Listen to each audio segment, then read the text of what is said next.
नमस्कार दोस्तों, एक बार फिर से आप सभी का हार्दिक स्वागत है आपके अपने इस ऑनलाइन प्लेटफॉर्म के ऊपर, डिजिटल प्लेटफॉर्म के ऊपर, डॉक्टर कटवाल साहब इंग्लिश। बेटा जी, अपना जो सीरीज चल रहा है थर्ड ग्रेड एग्जामिनेशन 2026 लेवल 1 और लेवल 2 वाला, जिसमें पार्ट नंबर 50 तक अपन पहुंच चुके हैं। अर्धशतक लगा दिया आज अपन ने। इंपॉर्टेंट एमसीक्यूज इंग्लिश के हैं। अगर ऐसे सवालों की कोई आंसर की कहीं पर भी एप्लीकेशन में अपन ने वहां डाउनलोड की, आप लोगों ने या फिर हमने आपको वहां पर अपलोड करके दे दी, अगर किसी क्वेश्चन में क्वेरी आ जाए, जैसे मान लीजिए कि एक की जगह कोई बी टाइप हुआ, तो उसको कॉन्टेक्ट अस वाला जो पार्ट है वहां जाके आप उस क्वेश्चन को डाल सकते हैं अपने रिसीट के साथ में, अपने इनवॉइस के साथ में, कि हाँ जी सर हमारा ये कोर्स रहा और इसके अंदर यहां ये हमारा क्वेश्चन रहा। लेकिन आइडेंटिफिकेशन देना जरूरी है क्योंकि टेक्निकल टीम के द्वारा आपका रिसीट या फिर आपका इनवॉइस मांगा जाएगा। तो चलते हैं बिना वक्त जाया किए बिना आपका वहां पर 841 वाले पार्ट के अंदर। ठीक है, तो इसको देखना कि choose the sentence with A misplaced modifier. ठीक है, अगर इसको आप देखते हैं तो ये सवाल अपने पास में एक तरीके से सीधा सीधा किस पर जुड़ता है, एमएचएम पर जुड़ता है। ठीक है, मतलब प्री मॉडिफायर, हेडवर्ड और पोस्ट मॉडिफायर है, कुल मिला के सेंटेंस पैटर्न्स के साथ में से जोड़ा जा सकता है, उसके साथ में से आपका रखा जा सकता है। तो अगला ये कह रहा है कि मिसप्लेस्ड का मतलब जिसको गलत जगह काम में लिया गया है आपका। ठीक है, अगले ने ये कहा कि he ate the pizza on the sofa, the sofa has the pizza he ate. ठीक है, और फिर यहां पर है on the sofa he ate the pizza या he ate the pizza sitting on the sofa. ठीक है, अगर 841 के अंतर्गत आप देखते हैं तो वहां पर गौर करना, यहां अगले ने यह बोला है कि कौन सा मॉडिफायर है जो गलत तरीके से आपका प्रेजेंट करके आपको वहां पर दिया जा रहा है। ठीक है, तो आप एक चीज ये देख लें कि the sofa has the pizza he ate, तो इसमें मॉडिफायर वाला पार्ट तो अपने पास में प्रॉपर वे में आएगा ही नहीं। ठीक है, यहां पर कहा कि on the sofa he ate the pizza, बिल्कुल ठीक है आपका। He ate the pizza sitting on the sofa, ये भी ठीक है। कहीं ना कहीं मिसप्लेसिंग जो हो रही है वो पहले सेक्शन में आप देख कर लेंगे कि he ate the pizza on the sofa नहीं सिटिंग ऑन द सोफा, इस तरीके से वहां पर आपका आएगा। तो ये जो करेक्शन का जो पार्ट है अपने पास में यहां देखने को नहीं मिलेगा, ये पार्ट अपने पास में कौन से में आ जाएगा, पहले वाले में आ जाएगा। हालांकि ये नहीं होता तब अपना आंसर क्या होता, ये वाला रह जाता। ठीक है, अगले पार्ट पे आओ। The correct spelling is, entrepreneur अपन बोलते हैं। ठीक है, यहां हमें क्या चाहिए, एंटरप्रेन्योर वाला या एंटरप्रेन्योर वाला एक स्पेलिंग करेक्ट चेक करना है। इसे अपन किसका नाम देंगे बताओ, आपका वहां पर मिस स्पेल्ड या अशुद्ध वर्तनी का नाम देने वाले हैं। हमने सही स्पेलिंग अगले ने वहां पर पूछा है। ठीक है, तो आप गौर करना, इसमें स्पेलिंग में 3 बार ई चेक करना है, एंट्राप्रेन्योर। ठीक है, इस तरीके से निकलेगा। यहां आप चेक करेंगे तो इसमें एक ई कम हो गया, इसमें ई आपका वहां पर पहले लगा दिया गया, तो वो भी आपको पता करना है। ठीक, तो यहां से इसमें गड़बड़ी ये रही आपका, यहां पर गड़बड़ी ये रही। 3 बार ई आएगा, एक आर के बाद, दूसरा आर के बाद और एक आपका एन के बाद में। अगले सवाल पे आ जाए।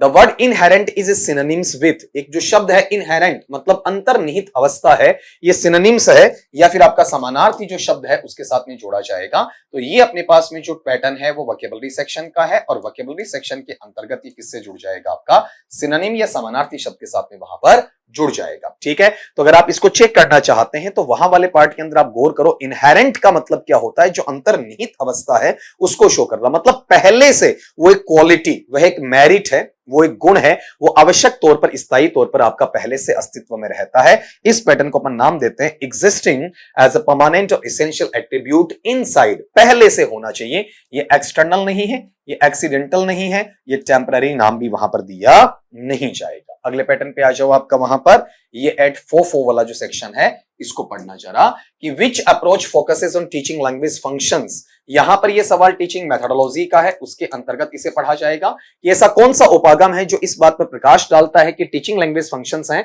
या शिक्षण के जो भाषा के आपके कार्य हैं, जैसे अपोलोजाइजिंग है, माफी मांगने वाला है, रिक्वेस्टिंग प्रार्थना करने वाला है, एग्रीइंग आपका सहमति जताने वाला है, rather than just grammar structures, केवल व्याकरण की संरचनाएं नहीं होती हैं, इसके अलावा इसमें लैंग्वेज के जो फंक्शनल अप्रोच हैं उनको भी साथ में देखा जाएगा। तो सीधा सा कि फंक्शन की बात कर रहा मतलब कैसा है, फंक्शनल है, और साथ में ग्रामर की बात भी करेगा तो कैसा है आपका वहां पर नोशनल भी है। दोनों का कॉम्बिनेशन आपको इसके अंतर्गत देखने को मिलेगा, केवल स्ट्रक्चरल नहीं है। जीटीएम ग्रामर ट्रांसलेशन मेथड में तो उसका फंक्शन का कोई मतलब ही नहीं है, साइलेंट वे के अंदर आपका फंक्शनल स्टेट देखने को नहीं मिलेगा, बच्चे पर प्रेशर बना के सिखाया जाता है। फिर 845 का सवाल लीजिएगा, यहां पर क्वेश्चन टेक का सवाल है, टेक क्वेश्चन का सवाल है, इसे आप ऐसा पढ़ सकते हैं वहां पर कि इसे कहते हैं आपका क्वेश्चन टेक, और या फिर इसे क्या कहा जा सकता है, आपका टेक क्वेश्चन, ठीक है। इस रूप में कुचल्ला प्रश्न क्या होता है, पॉजिटिव का आप नेगेटिव बनाते हैं, नेगेटिव का पॉजिटिव बनाते हैं, नोट लगाना भी पड़े तो एन अपॉस्ट्रोफी टी के रूप में आप वहां पर इसे लगा देते हैं। तो यहां पर टेक क्वेश्चन आप इज से बनाएंगे, नोट नहीं है तो इजंट कर दीजिए और अपना प्रोनाउन आपका ही रह जाएगा। तो यहां पर डोंट, डू के लिए कोई जगह नहीं, सपोज के लिए कोई जगह नहीं, खाली इज नहीं, इजंट होना चाहिए आपका, आंसरेबल सिचुएशन बनेगा इजंट ही। नेक्स्ट सवाल पे आ जाएं। अगला जो सवाल आपका है इसमें ये पूछा गया कि लिटरेरी डिवाइस या लिटरेरी टर्म, मतलब सारे के सारे जो क्वेश्चंस है इसके अंदर कहीं ना कहीं आपका टच होते हुए चल रहे हैं, कहीं ना कहीं ये चीजें हैं वो आपके साथ में जुड़ती हुई वहां पर चल रही है कि द लिटरेरी डिवाइस जो साहित्यिक युक्ति है, यूजिंग एन इनडायरेक्ट रेफरेंस, जहां पर एक अप्रत्यक्ष संदर्भ आपको देखने को मिलता है टू ए पर्सन, एक व्यक्ति के बारे में, इवेंट एक घटनाक्रम के बारे में, और लिटरेरी वर्क एक साहित्यिक कृति है, साहित्यिक कार्य के बारे में, तो वहां पर इस टर्मिनोलॉजी को किसका नाम दिया जाता है, इसे किसके साथ में जोड़ा जाएगा। मतलब आप कहीं ना कहीं घुमा फिराकर बात कर रहे हैं, भ्रम में डालने की बात कर रहे हैं, कह किसी के बारे में रहे हैं, सुना किसी और को रहे हैं, ऐसी चीजों को अपन नाम देते हैं आपका वहां पर अल्यूजन वाला।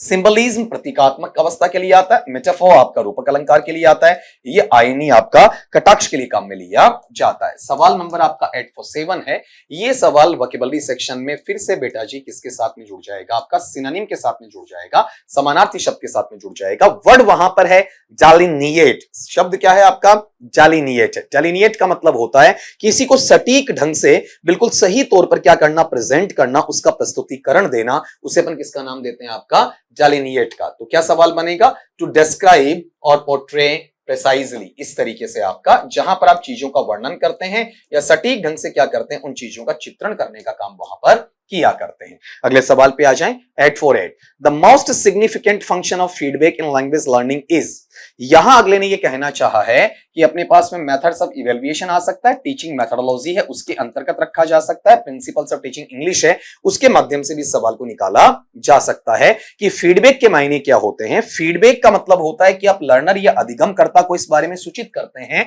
कि उनकी परफॉर्मेंस क्या है, वो कितना आगे बढ़े हैं, कितना पिछड़े हुए हैं, और साथ में उन्हें उसी के अनुसार मार्गदर्शन दिया जाता है ताकि उन बच्चों में सुधार किया जा सके। फीडबैक क्यों लिया जाता है, ताकि बच्चों में एक स्पेशल लेवल पर क्या किया जा सकता है, सुधार वहां पर किया जा सकता है।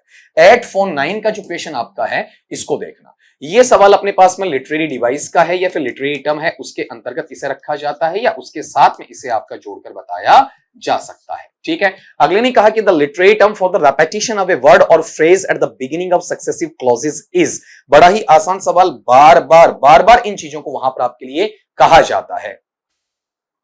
इस सवाल के अंदर अगर आप देखते हैं तो लिटरेरी टर्म या लिटरेरी डिवाइस या पोएटिक डिवाइस है, उसके नेचर के अंतर्गत अगला क्या पूछना चाह रहा है कि द लिटरेरी टर्म ऐसा साहित्यिक अलंकार फॉर द रेपिटेशन, उस आपकी पुनरावृत्ति के लिए अब वर्ड जो किसी शब्द का होता है या किसी फ्रेज वाक्यांश का होता है, एट द बिगिनिंग शुरुआत में होता है, सक्सेसिव क्लोजेस मतलब लगातार आने वाले जो क्लोजेस हैं उनकी शुरुआत में वहां देखने को मिलता है, तो बच्चा इसे नाम दिया जाता है एनाफोरा।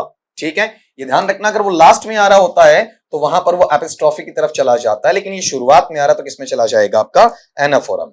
अगले सवाल की तरफ आओ, देखें आपका नेक्स्ट सवाल पढ़ना 850 वाला पार्ट है आपका कि the method that places the learner in the role of an active counsellor and the teacher as a counsellor, ये सवाल अपने पास में आता है बच्चा आपका वहां पर टीचिंग मेथोडोलॉजी का आता है आपका। ठीक है, यह एक ऐसी पद्धति है जिस पद्धति विशेष के अंदर लर्नर को तो वहां एक्टिव काउंसलिंग में रखा जाता है, परामर्श जो आपका ग्राह्य है, और टीचर को काउंसलर मतलब परामर्श दाता के रूप में वहां पर आपका रखा जाता है। तो ये चीज होती है आपकी वहां पर सीएलटी के अंदर, कम्युनिकेटिव लैंग्वेज टीचिंग के अंदर, या सीईएलटी में कम्युनिकेटिव इंग्लिश लैंग्वेज टीचिंग के अंदर, या फिर कम्युनिकेटिव लैंग्वेज लर्निंग के अंतर्गत होती है, जिसे अपन नाम देते हैं CLL का नाम वहां पर आपका दिया करते हैं। इसमें साइलेंट वे नहीं होगा, इसमें TPR नहीं होगा, इसमें सजेस्टोपीडिया भी आपको देखने को वहां पर नहीं मिलेगा। ठीक है, अगले पैटर्न पे आ जाते हैं बच्चा आपका वहां पर 851 वाला सवाल। ये सवाल जो अपने पास में आपको देखने को मिलेगा, ये सवाल वहां मिलता है आपके लिए सीधा सीधा सेंटेंस इंप्रूवमेंट का, सुधार की जो गुंजाइश है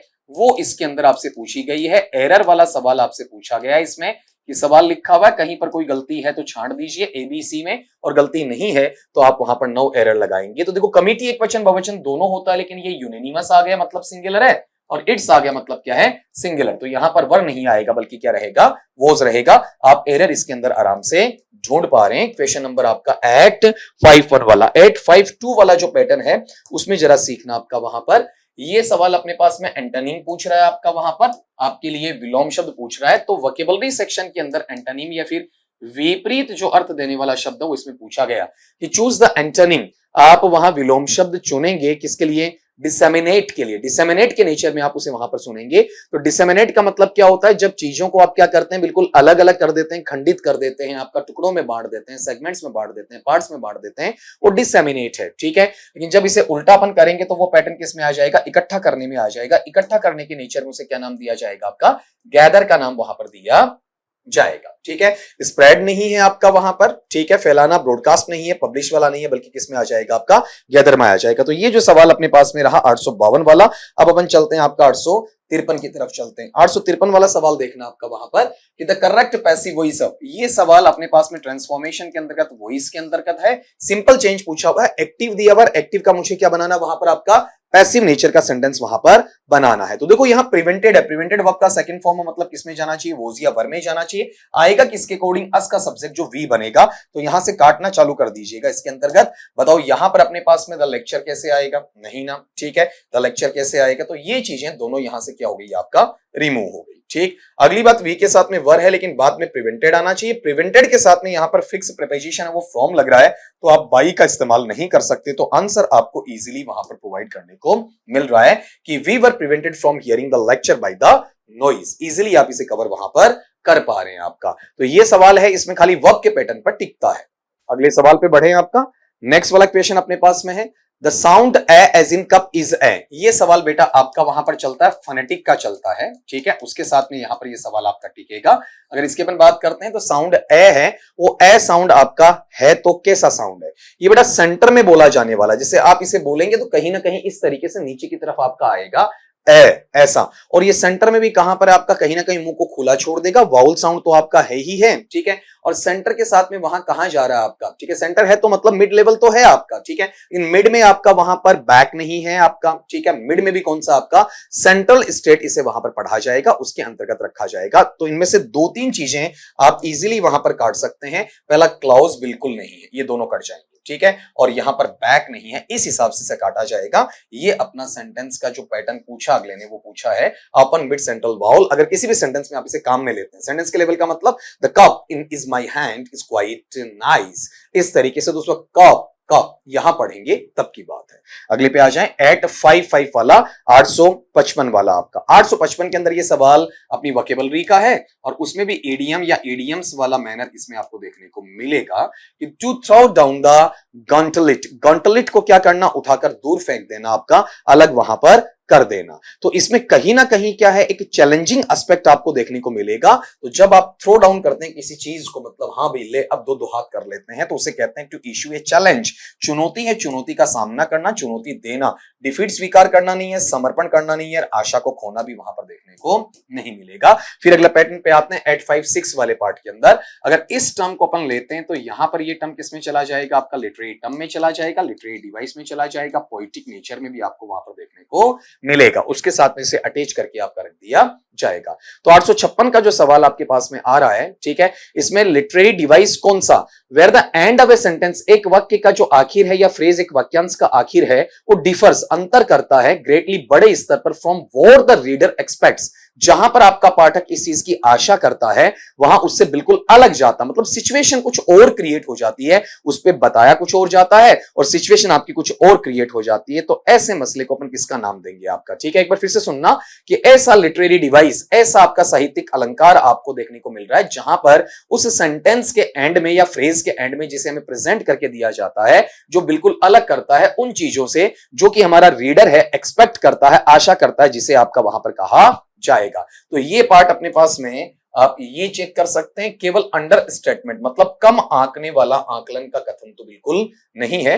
कहीं पर भी नाटक वाली चीज इसमें नहीं हो रही है, मौखिक या शाब्दिक है जरूर, लेकिन ये स्थिति बदल रही है। तो ये पार्ट वर्बल से बेटर किसमें जाएगा? आपका सिचुएशनल में जाएगा। ये एक तरीके से आईनी है आपका व्यंग्योक्ति है उसके पार्ट्स के अंदर आपको काउंट करने को मिलता है। अब अगला सवाल 857 वाला, ये सवाल अपने पास में बच्चा जाता है कंडीशनल नेचर के अंतर्गत देखा जाता है, शर्तात्मक वाक्य उसके अंतर्गत वहां पर उसे देखा जाता है। ठीक है, तो अगला ये कह रहा है कि चूज द सेंटेंस, उस वाक्य को चुनो with the correct use of unless, जिसमें अनलेस है, अनलेस का क्या बिल्कुल सही प्रयोग हमें वहां पर आपको देखने को मिलता है। तो अनलेस वाला कौन सा है, आप गौर करो कि अगर अनलेस का सेक्शन आता है तो अनलेस के खुद के सेक्शन के अंदर नोट आपका अप्लाई वहां पर नहीं होता है। ठीक है, अब अगली चीज ये है कि आप गौर करो, अगर आप कठोर मेहनत नहीं करते तो आप असफल हो जाएंगे, बिल्कुल सही लिखा है। अगर आप कठोर मेहनत नहीं करते तो आप असफल नहीं होंगे, तो देखो डबल नेगेटिव हो गया, तो ये पार्ट गलत हो गया। यहां वाले पार्ट में वर्क है, वर्क का फर्स्ट फॉर्म रियल या प्रोबेबल कंडीशनल है, तो इस साइड में आप चेक करो, यहां पर ये जो टर्म है ये आपको देखने को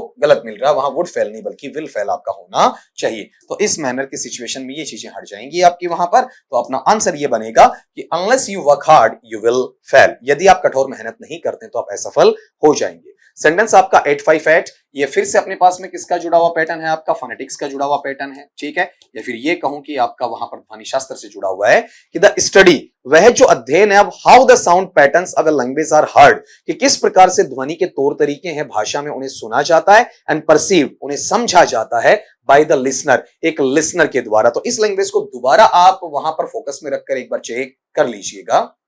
अपने क्वेश्चन को अगर आप रिपीट करके एक बार चेक करते हैं कि वह अध्ययन, वह शाखा जहां पर हमें पता हो कि हमारी जो साउंड या ध्वनि है उसके जो पैटर्न्स या तौर तरीके हैं वो किस प्रकार से काम करते हैं, जिसमें हमारी लैंग्वेज को है अच्छे तरीके से सुना जाता है और परसीव, उसे समझा जाता है किसके द्वारा, लिसनर के द्वारा या फिर श्रोता के द्वारा यहां पर पढ़ा और समझा जाता है, उसे किस नाम से जाना जाता है। मतलब एक तरीके से आप उसे सुनने की बात कर रहे हैं, तो सुनने का जो फंक्शन होता है वो ऑडिटरी कहलाता है आपका। ठीक है, ऑडिटरी किसके सेंस में आता है, सुनने के सेंस में वहां पर लिया जाता है। एक चीज आगे चलकर मेरे से पढ़ोगे कि फोनेटिक्स और फोनोलॉजी हैं, दोनों सेम अप्रोच में नहीं आते हैं, दोनों में कहीं ना कहीं आपका डिफरेंस आपको देखने को जरूर मिलता है। फोनेटिक्स और फोनोलॉजी दोनों सेम चीजें वहां पर आपकी नहीं रहती हैं। क्वेश्चन नंबर जो आपका 859 वाला है आपका, उसको चेक करना जरा। ठीक है, अगले ने ये कहा कि द वर्ड स्पीशियस मीन्स, ठीक, तो ये अपने पास में फिर से वोकैबुलरी सेक्शन है। वोकैबुलरी सेक्शन के अंतर्गत ये चीज किसमें चली जाएगी, आपकी सिनोनिम या सिमिलर या सेम इन मीनिंग के साथ में आपका चला जाएगा। तो स्पीशियस, ये जो स्पेशियस ए वाला नहीं है बल्कि ई वाला है, तो कहीं ना कहीं एक डिफरेंस आपको मिलेगा जो बिल्कुल स्पष्ट तौर पर शुद्ध या सही होता है, लेकिन दिखने में तो ऐसा लगता है कि शुद्ध और सही है, बट आप बाल की खाल निकालोगे, इसमें छिद्रान्वेषण करोगे, इसकी तहकीकात में जाओगे, डीप इन्वेस्टिगेशन करोगे, लुक इनटू द मैटर जाओगे, तब आपको ये लगेगा कि धरातल पर इसके लिए कोई वजूद वहां पर नहीं है। तो दिखने में आपका करेक्ट है, लेकिन अंदर तक तह पर जाने पर आपका वो इनकरेक्ट नजर आता है, वो इसके अंतर्गत बोला जाएगा। इसमें जेन्युइन नेचर नहीं है, स्पेशियस नहीं है, रियल भी इसके अंदर नहीं है। अगले फैक्टर पे आ जाओ आपका वहां पर 860 में कि the term interference in second language acquisition refers to, ठीक, ये फिर से टीचिंग मेथोडोलॉजी या PTE principles of teaching English है, उसके अंतर्गत आपका देखा जाता है कि ये जो टर्म या फिर आपका तंतु आ रहा है जिसमें हस्तक्षेप की अवस्था होती है, किसमें, सेकंड लैंग्वेज एक्विजिशन, SLA का नाम दिया जाता है शॉर्ट फॉर्म में। ये जो पैटर्न आया सेकंड लैंग्वेज एक्विजिशन वाला, इसे अपन पढ़ते हैं वहां पर SLA के नाम से, वहां पर देखते हैं सेकंड लैंग्वेज एक्विजिशन के नाम से। ठीक है, अब यहां पर जो इंटरफेरेंस के मायने होते हैं आपका, ठीक, क्या है इसमें दूसरी भाषा के अंतर्गत क्या फर्क पड़ता है। जब भी आप मदर टंग या मातृभाषा या MT है आपका, जिसे लैंग्वेज 1 कहा जाता है, इसका फर्क आपका टारगेट लैंग्वेज या लैंग्वेज 2 या फॉरेन लैंग्वेज पे पड़ता है, तो ये जो प्रभाव होता है उसे सेकंड लैंग्वेज एक्विजिशन के इंटरफेरेंस के रूप में कहा जाता है। इंटरफेरेंस करता कौन है आपका, मदर टंग वहां पर इंटरफेरेंस आपका किया करता है, या उसके अंतर्गत इसे आपका रखा जा सकता है। अगले पैटर्न पे आ जाओ 861, द वर्ड सपोरिफिक मीन्स, अगर इसकी मैं बात करता हूं तो ये जो टर्म अपने पास में आता है इसे अपन पढ़ते हैं आपका सिनोनिम के नाम से, समानार्थी शब्द के रूप में, या सेम इन मीनिंग या सिमिलर, इसके साथ में से आपका वहां पर पढ़ा जाता है। ठीक है, तो 861 वाला पार्ट है कि सपोरिफिक वो होता है जिसमें उसे ऐसा लगता है कि नींद आ रही है, ड्राउजी या ऊंघाऊ स्थिति वहां पर महसूस होती है, उसे अपन कहते हैं आपका सपोरिफिक नेचर के नाम से जाना जाता है। इसके सेक्शन में आप एक्साइटिंग का नेचर नहीं ले सकते, इसमें आप इनविगोरेटिंग का नेचर नहीं ले सकते, इसमें रिफ्रेशिंग का नेचर भी नहीं ले सकते। नेक्स्ट सवाल पे आए, 862 वाला सवाल किसका है, ये ट्रांसफॉर्मेशन के अंतर्गत है आपका, वहां पर सेंटेंसेस की जो वेराइटीज हैं उसके अंतर्गत इसे आपका देखा जाएगा, उसके अंतर्गत इसे आपका वहां पर रखा जाएगा। Identify the compound complex sentence. आपको जो कंपाउंड कॉम्प्लेक्स सेंटेंस है, जो आपका संयुक्त और मिश्रित वाक्य है, उसको पहचानने का काम इसके अंतर्गत करना है, इसके अंतर्गत वहां पर देखना है। तो एट 6-2 वाले पार्ट में ऐसा है कि आपके पास में दोनों नेचर वहां आने चाहिए। तो आप देख दो कि ऑल्दो है वो किसकी तरफ है, आपके कॉम्प्लेक्स की तरफ है, और एंड वाला पार्ट किसकी तरफ है, आपका कंपाउंड की तरफ है। ठीक है, तो ये दोनों नेचर इसके अंदर आ जाएंगे। अगर मैं इसको देखता हूं तो ये खाली एंड की वजह से कंपाउंड में है, इसमें एंड बट है, लेकिन ये दोनों के दोनों किसकी तरफ जाते हैं, कंपाउंड की तरफ जाते हैं। इसमें केवल ऑल्दो है तो ये कॉम्प्लेक्स की तरफ वहां पर चला जाता है। सवाल आपका एट 6-3 वाला लो, इसके अंदर हमसे पूछा गया है कि टीचिंग मेथड्स के अंतर्गत जो आपकी स्किल्स हैं उनको किस तरीके से डिजाइन किया जाना चाहिए, किस तरीके से आपका एग्जीक्यूट वहां पर किया जाना चाहिए। सवाल क्या है आपका, द फंक्शन, वह क्रियाशीलता, वह कार्य of the process of writing, जिसमें लेखन शैली की जो प्रक्रिया है उसको बताया जाता है, उसकी अप्रोच या उपागम को देखा जाता है, जिसमें प्लानिंग मतलब नियोजन की बात आती है, ड्राफ्टिंग नक्शा नवीशी की बात आती है, रिवाइजिंग दोहरान कार्य की बात आती है, एडिटिंग संपादन कार्य की वहां पर बात आती है। तो उसे अपन एम्फेसाइज के नेचर में, अर्थात ये कह सकते हैं कि उसमें अपन प्रेशर या दबाव डालने की स्थिति में पाते हैं, तो वो चीज कौन सी होती है। ये पार्ट अपने पास में ऐसे स्टेजेस हैं, ऐसे चरण होते हैं जिनसे हम कंपोजिशन करते हैं, मतलब रचना लेखन का काम वहां पर आपका करते हैं। चाहे वो लेटर राइटिंग होता है, चाहे वो आपका आर्टिकल स्पीच लिखना होता है, रिपोर्ट राइटिंग होता है, पैराग्राफ राइटिंग होता है, ऐसे राइटिंग होता है, एडवर्टीजमेंट होता है, नोटिस होता है, पोस्टर ड्राफ्टिंग होता है, ये सारे इसके अंतर्गत वहां चले आते हैं। इसमें केवल फाइनल प्रोडक्ट की बात नहीं होती, इसमें स्टार्ट में ग्रामर को करेक्ट करने वाली बात नहीं होती है, केवल हस्त लेखन या कैलीग्राफी, श्रुत लेखन या स्पीड या रफ्तार की बात भी इसके अंतर्गत मानी नहीं जाती है। ये इस सवाल का जवाब आपका वहां पर रहा। अगले सवाल की तरफ चलते हैं। आपका नेक्स्ट सवाल एट 6-4 वाला, इसमें अगले ने क्या पूछा है आपका, ये देखना बेटा, वर्ड फॉर्मेशन है, और वर्ड फॉर्मेशन में हमें प्रीफिक्स का या पूर्वसर्ग का या फिर आपका उपसर्ग का मीनिंग हमसे पूछा जा रहा है कि जो प्रीफिक्स ऐसा बताओ जिसका मतलब अगेंस्ट होता है, के खिलाफ होता है, इसका अर्थ हमें वहां पर कौन से के अंदर मिलेगा। तो आप कहते हैं ना कि फला आदमी मेरे क्या है, एंटी है, मेरे विरोधी है, तो उसे अपन क्या नाम देते हैं, ANTI वाला। ये अगेंस्ट का मीनिंग आपको वहां पर दे देगा। इसमें प्रो के लिए नहीं है, इसमें पोस्ट के लिए नहीं है, इसमें प्री के लिए सेक्शन आपको देखने को नहीं मिलेगा। ठीक है, नेक्स्ट सेक्शन पे यहां पर आ जाएं कि the term for the minimum meaningful unit in a language, वह टर्म आपका, वह शब्द या तंतु या फिर वह आपका एस्पेक्ट जिसमें न्यूनतम आधार पर अर्थप्रद एक इकाई देखने को मिलती है एक लैंग्वेज विशेष के अंदर या फिर एक आपका भाषा विशेष के अंदर। फॉर एग्जांपल जैसे UN आ गया, या आपका प्रीफिक्स में, या ABLE सफिक्स में आ गया। ठीक है, अगर ऐसा पार्ट अपने पास में देखने को मिलता है तो इस टर्म को अपन किस में लेकर जाएंगे, ये अपने पास में पैटर्न फिर से किस में आ जाता है, डिक्शन के अंदर आ जाता है, पद परिचय के अंतर्गत इसे रखा जाता है आपका। और ये जो आपका सिंटेक्स होता है, संरचना होती है, उसके साथ में से जोड़कर बताया जाता है। ऐसी चीजों को जो छोटे छोटे टुकड़े होते हैं उन्हें अपन मॉर्फीम कहते हैं। अगर साउंड वाली इकाई छोटी होती है फनीम में आ जाता है। ठीक है, लेकिन सफिक्स के लेवल पर अपन बात करते हैं तो वहां पर ये एक कहीं ना कहीं आपके अलोफोन की तरफ चला जाता है। लेक्सिम एक अलग फैक्टर वहां पर देखने को मिलता है। अब थोड़ा सा टाइम आप भी इसके अंदर लेकर जरूर देखें। जैसे मान लो कि मैं कहीं क्वेश्चन के लिए यहां लिख रहा हूं या पढ़ रहा हूं ना, तो उस वक्त आपका आंसर भी आपको तैयार करने को मिलना चाहिए। यहां पर अपना सवाल है फिक्स्ड प्रीपोजिशन का है, इररेगुलर पैटर्न की प्रीपोजिशन का है। इसमें एरर आपसे ढूंढवाई वहां पर गई है। ठीक, वो चेक करेंगे कि एरर इसमें है या नहीं है। अगर एरर है तो एरर इसमें आपका है कौन सा, कि ही prevented me to go there. तो पहली बात तो यही देख लो ना कि बेटा प्रिवेंट के साथ में टू नहीं आता, प्रिवेंट के साथ में क्या आता आपका, फ्रॉम आता। तो सवाल का आंसर तो यही मिल गया, लेकिन बाकी चीजें अपन काटें तो अब नहीं आएगा, इसके अंदर टू वहां पर नहीं आएगा। एरर है तो नो एरर में कैसे कर दो। लेकिन प्रीपोजिशन के बाद में आप देख रहे हैं क्या लगना चाहिए, वर्ब का फर्स्ट फॉर्म प्लस ING वहां पर लगना चाहिए। एट 6-7 की अगर मैं बात करूंगा उस सेंस को देखना, the idiom to make a clean breast of means, ये अपने पास में वहां पर इडियम्स एंड फ्रेज का सवाल है। और इडियम के नेचर के अंतर्गत आप चेक करो, या to make a clean breast of means, तो इसमें जो क्लीन ब्रेस्ट है वो कीवर्ड्स आते हैं जिनके आधार पर इन्हें आप क्लैरिटी दे सकते हैं, जिनके आधार पर इन्हें आप बता सकते हैं। अर्थात कोई भी आपने गलती की हो जिसको खुले आम, ठीक है, आप क्या करते हैं, स्वीकार करते हैं, उस अपराध बोध को इजीली स्वीकार करते हैं, उसे कहते हैं टू कन्फेस फुली के नाम से वहां पर जाना जाता है। अर्थात कोई भी गलती आपने की है, आप कहते हैं कि हाँ जी ये गलती मेरे से हुई है, मैंने जाने अनजाने जैसी भी हुई है उसको स्वीकार करना आप मानते हैं। अब ये फिर से सवाल अपने पास में फोनेटिक्स का रहेगा, जिसमें वॉइस्ड और वॉइसलेस से जुड़ा हुआ सवाल रहेगा साउंड के अंदर कि निम्नांकित में से कौन सा साउंड ऐसा है जो कि वॉइस्ड है, जिसमें स्वराघात बलाघात ज्यादा है आपका, या फिर ये कहते हैं कि प्रेशर के साथ में एम्फेसाइजिंग या एम्फेटिक नेचर के साथ में से आपका पढ़ा जाता है, ये कौन सा साउंड आपका वहां पर रहेगा। इसमें देखो स प क इनमें कम है और सबसे ज्यादा प्रेशर किसमें आपका ग साउंड में सबसे ज्यादा प्रेशर इसमें आपको देखने को मिलेगा।